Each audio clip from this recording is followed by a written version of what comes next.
Daşoğuz velayetinde ilat arasında Bay Badar adlandırılan Daşoğuz Dayhan Badarı duydansız yumrulup başlandı. Bu yıkışlık kışın ayadlı günlerinde yüzlerce telekeçinin işini toğtudup qadınçsız qalmağına getirdi. Hakimiyetler yıkıp yumurma barada öňünden duyduruş berilmendiği barada şikayet ediyen telekeçilere munun duydansız yokordan berilen tavşırık bilen bağlanışıklıdığını aydiyarlar. Daşoğuz şäheriniň Mawtumulu köçesiniň uğrunda yerleşen Badarın takminan 75 götörümü yumrulýar. Gyş aýynda 300-den gowrak telekeçi öz yerlerinden, dukanlarından kowuldy. Olar dukanlary we söwda tekçelerini kireyine alyp işleýärdiler diýip Azatlyk radiosynyň Sebitdäki habarçysy 16 fevralda beren maglumatynda aýtdy.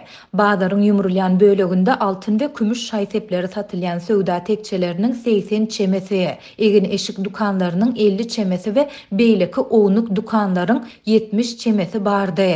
Bu ýerdäki garwanşhanalar hem ýere ýegsan edildi. Telekeçileriň ençemesiniň anonimlik şertinde habarçymyza aýtmagyna görä, Badaryň yumrulýandygy barada ne Badar administrasiýasy ne de şäher häkimligi tarapyndan öňünden duyduruş berildi. Bazaryň ýumruljagyny bilmeýänligimiz üçin gyş mövsüm üçin köp mukdarda ýygyn başlar ayakkaplar satyn aldyk. Bazar administrasiýasy öňünden duyduran bolsa, munça harit satyn almazdyk. Häzir haritlarymyz satyp bilmän uly madda ziýana galýarys, hatda olar saklamagy ýer tapamdyk. Nirede goýjagymyzy bilmeýäris. Bizi gyşyň ortasyna çykgynsyz ýagdaýda goýdular. Diýip yerli telekeçileriň biri aýtdy. Hakimiyetler yıkıp yumurma barada öňünden duyduruş berilmändiği barada şikayet edýän telekeçilere munun duydansız yokordan berilen tawşyryk bilen baglanşyklydygyny aýdýarlar. Şäher häkimliginiň resmileri ellerinden gelýän zadyň ýokdugyny aýdyp, biz hem basym gol çekmeli bolduk diýip jogap berdiler diýip telekeçi sözüne goşdy. Şol bir wagtda häkimlik wekilleri telekeçilere Badaryň yıkylmayan böleginde, ýagny awtolog duralgysynda we onuň töwereginde oturup haritlaryny satmagy maslahat berýärler.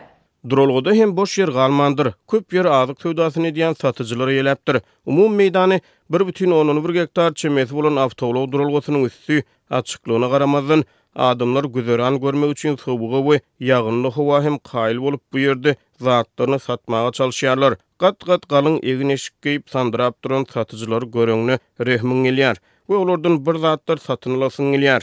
Häzir Bay Badar hakyky gedaý Badary ýadyna salýar.